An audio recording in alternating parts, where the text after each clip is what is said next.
ప్రజాపాలన ప్రగతి ప్రణాళిక కార్యక్రమంలో భాగంగా జగిత్యాల జిల్లా ఉద్యాన మరియు పట్టు పరిశ్రమ శాఖ వారి ఆధ్వర్యంలో రైతు విజ్ఞాన యాత్ర శిక్షణ కార్యక్రమంలో భాగంగా జగిత్యాల జిల్లా ఆయిల్ ఫామ్ సాగు చేసే రైతులు సిద్దిపేట జిల్లా నరిమెట్టలో ఆయిల్ ఫీడ్ ఫ్యాక్టరీ సందర్శన శిక్షణ మరియు మార్కెటింగ్ అవగాహన కార్యక్రమానికి వెళ్తున్న బస్సును జెండా ఊపి ప్రారంభించారు శాసనసభ్యులు డాక్టర్ సంజయ్ కుమార్. ఈ సందర్భంగా ఆయన మాట్లాడుతూ నేటి ఆధునిక కాలంలో మారుతున్న నూతన సాంకేతికతను ఉపయోగించి వ్యవసాయ సాగు చేయాలని, రైతులు వ్యవసాయ సాగులో ఆదాయం ఆర్జించాలంటే మార్కెట్ పరిస్థితులు అర్థం చేసుకుని డిమాండ్ ఉన్న పంటల వైపు మొగ్గు చూపాలని అన్నారు. నేడు దేశంలో అత్యధిక డిమాండ్ ఉన్న పంట ఆయిల్ ఫామ్ సాగు. ఆయిల్ ఫామ్ లో అంతర పంటలు సైతం సాగు చేపట్టి రైతులు ఆదాయం పొందవచ్చని ఆయన పేర్కొన్నారు.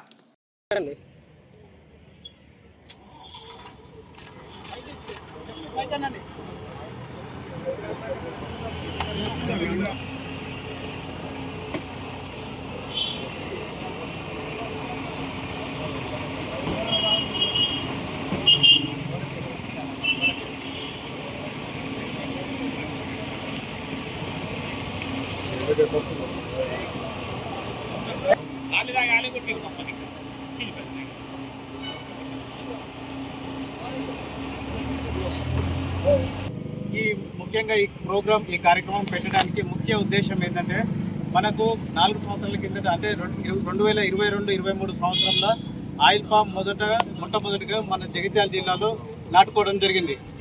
దాదాపు 2000 మంది రైతులు ఆ సంవత్సరం నాటుకున్నారు. వాళ్ళందరి కూడా ఈ సంవత్సరము మే జూన్లో కోతకు వస్తుంది పంట. మొదటి పంట మొట్టమొదటిసారి కాబట్టి రైతులకు అవగాహన లేదు.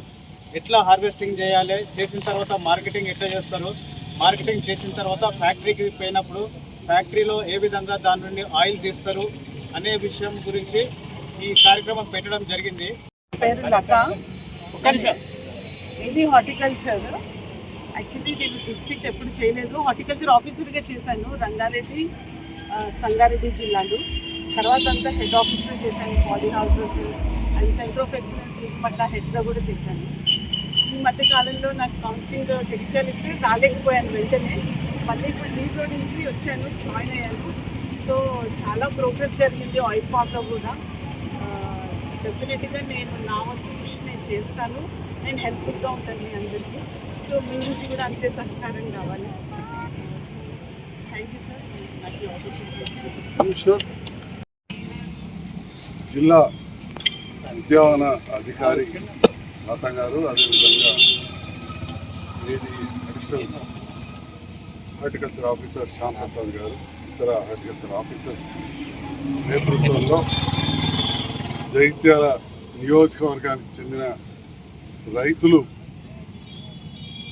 ఈరోజు రైతు విజ్ఞాన యాత్రకు బయలుదేరుతున్న సందర్భంలో నన్ను ఆహ్వానించినందుకు మా జిల్లా హార్టికల్చర్ ఆఫీసర్ గారికి, అడిషనల్ డిస్ట్రిక్ట్ ఆఫీసర్స్కు, మా ఇతర హార్టికల్చర్ ఆఫీసర్స్కు, బయలుదేరుతున్న మా రైతన్నలకు, రైతు నాయకులకు నా హృదయపూర్వక ధన్యవాదాలు.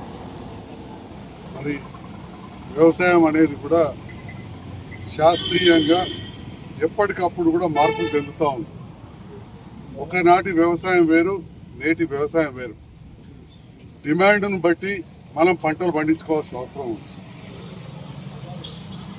ఆధునీకరణ అయిన తర్వాత, ప్రపంచీకరణ అయిన తర్వాత మనము ఒకే మూస పద్ధతిలో వ్యవసాయం చేస్తామంటే మనం నష్టపోతాం. రైతులు లాభంగా ఉండాలంటే ప్రపంచంలో దేనికి ధర పలుకుతుందో అలాంటి ఉత్పత్తులను మనం పండియాలి. ఉదాహరణకు మనం వడ్లు పుష్కలంగా పండిస్తున్నాం. ఇంకా 3 ఏళ్ళు కరువు వచ్చినా, 3 ఏళ్ళు యుద్ధం నడిచినా మనకు అన్నం అయితే దొరుకుతుంది. కానీ ఒక్క అన్నం తిని బతికే పరిస్థితి ఉందా? బయట మార్కెట్లో డిమాండ్ ఉంటుందా? ఉండదు. మరి వాళ్ళ నూనె వెళ్తున్నది, వంట నూనె మలేషియా నుంచి తెచ్చుకుంటున్నాం.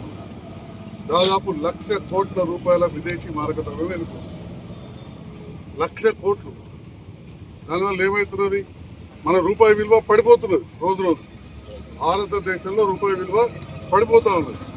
మనం కూడా ఒక భారతీయులుగా దేశానికి రైతులే మనకు భారతదేశంలో పట్టుకోవాలి. ఇదే వెన్నుముక.